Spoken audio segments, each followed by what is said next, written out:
আল্লাহ রাব্বুল আলামিন বললেন, কুল ইন কুনতুম তুহিব্বুনাল্লাহা ফাত্তাবিউনি ইউহিব্বুকুমুল্লাহ ওয়া ইয়াগফির লাকুম যুনুবাকুম ওয়াল্লাহু গফুরুর রহিম।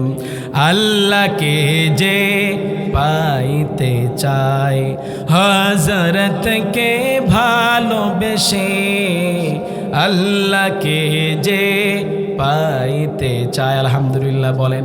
আল্লাহ বললেন, কুল ইন কুনতুম তুহিব্বুনাল্লাহ, ও দুনিয়ার মানুষেরা আমি জানি তোমরা আমাকে ভালোবাসতে চাও, কিন্তু না ফাত্তাবিউনি, যদি আমাকে ভালোবাসতে চাও আমার নবীকে অনুসরণ করো, তাহলে কি হবে?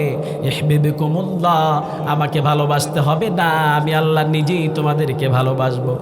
আর আমি যখন ভালোবাসবো, ইয়াগফির লাকুম মিন যুনুবিকুম ওয়াল্লাহু গফুরুর রহিম। আমি যখন ভালোবাসবো তোমাদের জীবনের সব গুনাহ খাতাগুলি আমি আল্লাহ মাফ করে দেব।